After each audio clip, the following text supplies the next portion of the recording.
하나님 말씀은 창세기 15장 6절부터 11절까지 구약성경 18페이지 창세기 15장 6절부터 11절까지의 말씀입니다. 아브라함이 여호와를 믿으니 여호와께서 이를 그의 의로 여기시고 또 그에게 이르시되 나는 이 땅을 네게 주어 소유를 삼게 하려고 너를 갈대아인의 우르에서 이끌어낸 여호와니라. 그가 이르되 주 여호와여 내가 이 땅을 소유로 받을 것을 무엇으로 알리이까? 여호와께서 그에게 이르시되 나를 위하여 3년 된 암소와 3년 된 암염소와 3년 된 순양과 산비둘기와 집비둘기 새끼를 가져올지니라. 아브라함이 그 모든 것을 가져다가 그 중간을 쪼개고 그 쪼갠 것을 마주 대하여 놓고 그 새는 쪼개지 아니하였으며 솔개가 그 사체 위에 내릴 때에는 아브라함이 쫓았더라. 아멘. 오늘은 믿음과 의라는 제목으로 귀한 말씀의 은혜를 함께 나누기 원합니다.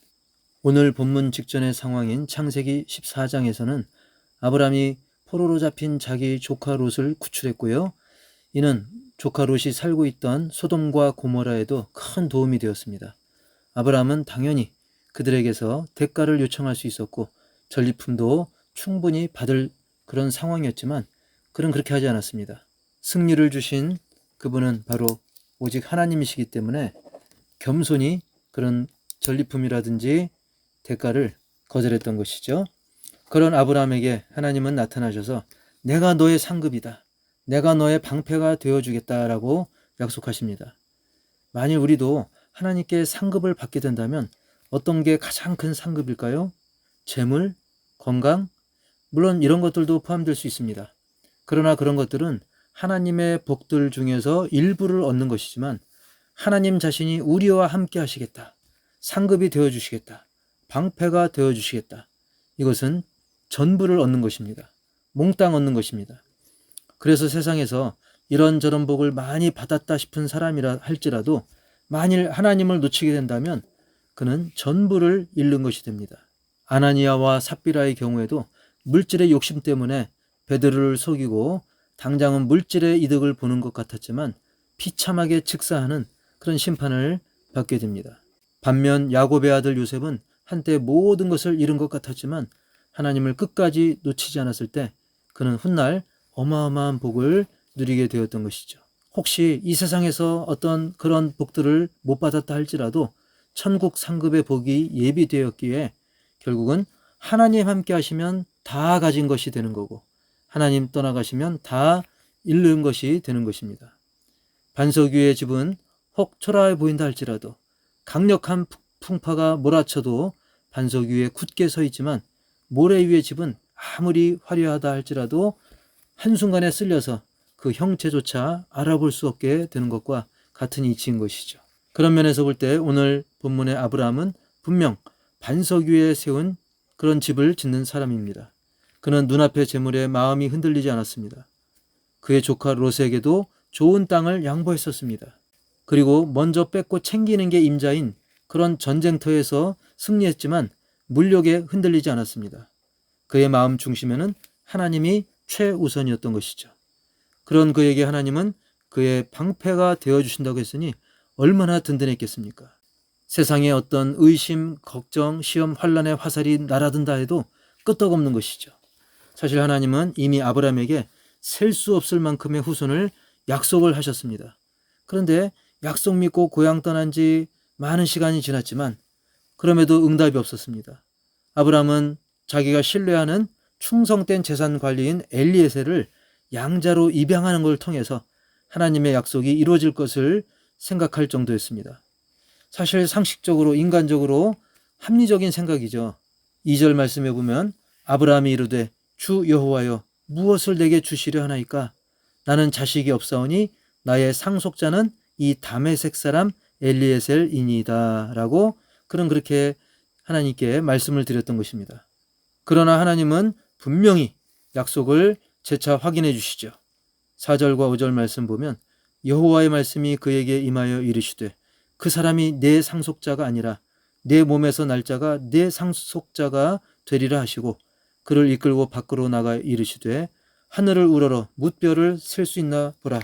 또 그에게 이르시되 내 자손이 이와 같으리라. 아멘. 그리고 오늘 이어서 6절, 아브라함이 여호와를 믿으니 여호와께서 이를 그의 의로 여기시고. 아멘. 오늘 말씀 제목이 믿음과 의입니다. 하나님을 믿을 때 하나님께서 그 믿음을 보시고 그 사람을 의롭게 여기신다는 것입니다. 보통 부부간에도 가장 중요한 것은 신뢰입니다. 부자지간도 마찬가지고 그 외의 세상 모든 인간관계에서도 신뢰가 없다면 마치 살아온 판과도 같은 것입니다. 언제 최악의 상황이 닥칠지 모르는 것이죠. 특히 요즘처럼 속고 속이는 세상에서 신뢰는 너무나도 귀한 것입니다. 아브라함은 그야말로 산전수전 다 겪으면서 오직 하나님의 말씀에 의지하여 이렇게 정든 고향을 떠나 떠돌아다니며 고생한 것도 다 하나님의 말씀을 믿는 믿음이 있었기에 가능한 것입니다. 물론 부모가 볼 때 완벽한 자녀는 없죠. 빈틈이 많습니다. 그러나 그런 자녀가 부모를 신뢰하고 부모가 원하는 대로 하려고 할 때 혹 그것이 잘하지 못하고 능숙하지 못하고 서툴더라도 그래도 기특하게 여기는 것입니다. 칭찬과 웃음이 절로 나오는 것입니다. 아브라함이 믿음의 조상으로 불릴 정도로 대단한 믿음의 사람인 것은 그 누구도 부인할 수 없습니다. 그러나 아브라함 역시 사람이고 사실 많은 실수들이 있었던 것이죠. 하지만 그는 끝까지 하나님을 의지하고 순종하고자 하는 그런 믿음으로 하나님의 놀라운 복의 약속을 받게 되었던 것입니다. 즉 그의 믿음을 하나님께서는 의로 여기셨다는 것입니다. 정말 놀라운 하나님의 칭찬입니다. 사실 사람 중에는 의인이 없다고 성경은 분명히 말씀하죠. 로마서 3장 10절, 기록된 바 의인은 없나니 하나도 없으며. 그러나 의로우신 하나님을 믿을 때 하나님은 우리를 의롭다라고 여겨주시는 거예요. 완전하신 하나님의 기준에 도달할 사람은 아무도 없지만 완전하신 그 하나님을 믿을 때 하나님께서는 우리를 의롭다라고 여겨주시는 겁니다. 마치 아이들이 말 배울 때 아빠, 엄마 그 한마디조차 아주 정확한 발음이 아니라 할지라도 그래서 객관적으로만 보면 전혀 유창한 말솜씨도 아니죠. 대단할 것도 전혀 없습니다. 그러나 부모는 그 한마디에 감격을 하고 너무 좋아서 계속 다른 말도 시켜보고 그것을 막 동영상으로 찍어서 남에게 보여주고 SNS에 막 자랑까지 합니다. 우리 애가요 하면서 막 자랑하죠. 사실 우리의 믿음이라는 것도 하나님 보시기에는 너무나 부족하고 별 볼 일 없는 것입니다. 하지만 하나님께서는 우리의 그 변변찮은 모습 같지만 그래도 그 믿음 자체를 사랑하는 부모가 자녀 보듯이 너무나 귀하게 여기는 것입니다. 그래서 6절 말씀 다시 보면 아브라함이 여호와를 믿으니 여호와께서 이를 그의 의로 여기시고 라고 말씀하고 있는 것입니다. 즉 아브라함이 뭘 잘해서가 아니라 능숙해서가 아니라는 것입니다. 아니나 다를까 아브라함은 하나님의 이 놀라운 복의 말씀을 들은 지 얼마 안 가서 바로 실수를 함으로써 결국 아브라함이 잘나서 구원받고 복받는 게 아니라는 것을 보여주게 됩니다. 그게 뭘까요? 당시에는 하나님께 제물을 드릴 때 제물로 드려진 그 동물들을 쪼개서 진열을 하게 되는데요. 이것은 만일 우리가 하나님을 향한 약속을 지키지 않으면 이렇게 쪼개진 동물같이 내 목숨을 걸겠다라고 하는 그런 강한 맹세가 포함된 것을 보여주는 것입니다. 그래서 아브라함은 다른 짐승들, 즉 암소, 암염소, 수양 이런 덩치가 제법 큰 재물들은 신경 써서 잘 쪼갰습니다. 그러나 비둘기는 작으니까 대수롭지 않게 여기고 쪼개지 않았던 것이죠. 물론 하나님을 무시하고자 하는 그런 고의성은 없었겠지만 방심한 거예요. 가볍게 생각한 거예요. 되게 우리가 사고 나는 거 보면 교통사고나 산업 현장 사고도 어떤 고의보다는 방심이 문제가 되지 않습니까? 이 사실은 신앙생활에 있어서 방심은 절대 금물이라는 사실을 우리에게 보여주고 있습니다. 운동 경기에서도 보면 다 이긴 경기 방심하다가 망치는 경우가 종종 있지 않습니까? 그리고 이어지는 11절 말씀 보니까 솔개가 그 사체 위에 내릴 때에는 아브라함이 쫓았더라 라고 말씀합니다. 이렇게 그는 열심히 재물에 군침 흘리며 달려드는 그런 솔개를 열심히 쫓아냅니다. 하지만 정작 자신의 심령 가운데 있는 방심, 경솔함은 쫓아내지 못했기 때문에 결국 하나님이 기뻐 받으실 그런 예배가 되지 못한 것입니다. 마음 중심을 다해 끝까지 집중하는 예배를 드려야 되는데 방심으로 예배에 실패한다면 이런 아브라함과 다를 바가 없는 것이죠. 결국 아브라함은 잘 차려놓고도 비둘기처럼 사소한 것 하나 때문에 결국 어떤 결과를 초래했는가 보면 하나님은 훗날 아브라함의 후손들이 400년 넘는 그런 긴 기간 동안 이방 땅에서 종살이하게 될 것을 선포하셨습니다. 여러분 잘 아시는 것처럼 일제강점기 36년도 힘든데 그보다 10배가 넘는 400년, 이 얼마나 무섭고 떨리는 두려운 말씀입니까? 하지만 그렇다고 해서 하나님의 약속이 완전히 사라진 것은 아닙니다. 분명히 이루어집니다. 비록 400년 넘는 그런 고난의 시기가 있었음에도 불구하고 그래서 막 희망이 사라진 듯한 이제 정말 희망이 없구나. 하나님이 우리를 완전히 버리셨구나. 이런 상황처럼 보였지만 결국은 하나님의 약속의 말씀대로 아브라함의 후손은 출애굽 당시 큰 민족을 이루었고 결국 그 후손들이 정말로 하나님의 약속대로 가나안 족속들을 점령하고 약속의 땅에서 큰 민족을 이루며 살아가게 되었던 것입니다. 창세기 15장 18절에도 그날에 여호와께서 아브라함과 더불어 언약을 세워 이르시되 내가 이 땅을 애굽 강에서부터 그 큰 강 유브라데까지 네 자손에게 주노니. 아멘. 이 약속의 말씀이 실제로 그 약속 그대로 나중에 훗날 이루어진 것이죠. 그래서 오늘 말씀을 통해서 우리가 정리하고 우리 마음에 새기고 실천할 것들이 몇 가지가 있는데요. 첫 번째로는 실수가 없으신 하나님은 실수투성이인 우리를 불러주셨다는 것입니다. 우리가 실수하는 게 문제가 아니라 실수하지 않는 하나님을 믿지 않는 게 더 중요하고 본질적인 문제인 것입니다. 아브라함을 부를 때도 마찬가지죠. 아브라함이 완벽하고 실수가 없는 그런 사람이라 부른 게 아니지 않습니까? 비슷하게 또 한 가지 말씀드리자면 피곤치 않으신 하나님은 피곤해하는 우리를 불러주신 것입니다. 사람인지라 우리는 피곤한다 할지라도 전혀 피곤하지 않으시는 그런 하나님을 의지해야 되는데 그 하나님을 의지하지 않는 것, 그게 바로 죄인 것이죠. 그리고 두 번째로는 하나님을 믿는 믿음이 의인된 증거라는 것이죠.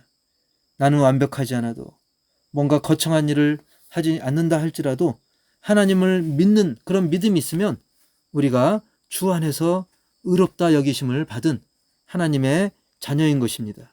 칭의, 의롭게 여긴다, 의롭다라고 불러준다. 즉 전능하신 하나님 아버지께서 그렇게 인정해 주신다는 거예요. 전능하신 하나님이 그렇게 인정해 주신다는데 누가 말아갈 수 있겠습니까? 물론 마귀가 속이려고 하죠. 하지만 전능하신 하나님께 인정받은 우리는 능히 마귀의 관계를 이길 수 있는 것입니다. 왜 그렇습니까? 하나님 아버지께 의롭다 여김을 받은 우리이기 때문에 우리 역시 아브라함의 믿음을 따라갈 수 있는 것이죠. 그리고 마귀를 쫓아내고 사망 권세 이기신 예수님을 우리가 닮아갈 수 있는 그런 근거가 되는 것이죠. 그래서 우리가 의롭다 여김을 받은 것은 다른 능력, 어떤 개인의 능력, 나의 혈통, 그것이 아니라 바로 하나님을 믿는 믿음이 의인된 증거라는 사실을 깊이 새기시기 바랍니다. 세 번째로는 사소한 것을 주의하라는 것입니다. 특히 영적인 부분, 예배, 찬양, 그리고 우리가 하는 말들, 하나님께 하는 모든 행위뿐만 아니라 하나님이 내게 붙여주신 주변의 이웃들, 성도들을 그들과의 관계 속에서 사소한 것에 실수하지 않도록 우리는 주의할 필요가 있는 것입니다. 중요한 일일수록 그 작은 실수가 미치는 영향이 굉장히 큰 법이죠. 아브라함의 작은 실수가 400년 넘는 그런 종살이를 하게 하지 않았습니까? 그리고 작다고 우리가 무시하면 안 됩니다. 다윗이 바위덩어리를 던진 게 아닙니다. 돌멩이 던졌어요. 그런데 그 돌멩이에 골리앗이 쓰러지지 않았습니까? 우리는 작은 것, 사소한 것도 우리는 무시하지 말고 조심할 필요가 있다는 사실이죠. 오늘 우리 모두 하나님을 믿는 믿음으로 의롭다 여김받음을 더 굳게 믿을 뿐만 아니라 날이 갈수록 더욱 그 믿음이 단단해져서 하나님께 더 큰 사랑받고 더 풍성한 복을 누리시기를 주님의 이름으로 간절히 축원합니다.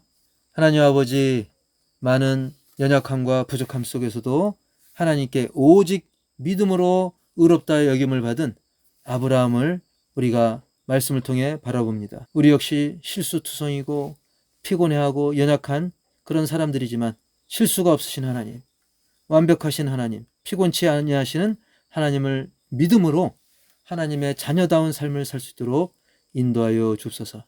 하나님이 인정하신 것을 우리가 마귀의 속임수에 속지 않도록 주님 도와 주시옵소서. 또한 우리에게 주어진 그런 많은 사소한 것들, 그런 것들에 더 깊이 신경 쓰고 실수하지 않도록 성령께서 도와 주시옵소서. 나에게 주신 그런 작지만 귀한 것들, 작아 보이지만 귀한 것들 간과하지 않도록 우리에게 더욱더 성령의 지혜와 돌보심으로 이끌어 주시옵소서. 오늘 믿음으로, 감사로, 기쁨으로 드린 모든 물질들 주님께서 기뻐 받으시며 더욱더 풍성한 은혜와 놀라운 응답을 허락하여 주시옵소서. 지금은 우리 주 예수 그리스도의 은혜와 하나님 아버지의 놀라운 사랑과 우리와 늘 동행하시며 생각나게 하시며 힘주시는 성령님의 내주교통, 치유, 인도, 회복, 동행하심이 오늘 말씀을 통해서 하나님을 더 굳게 믿고 믿음으로 사소한 것조차 놓치지 않고 순종하기를 다짐하는 모든 예배자들 위해, 그리고 선교지와 그리고 모든 가정들 위해 이제로부터 영원토록 함께 있을지어다. 아멘.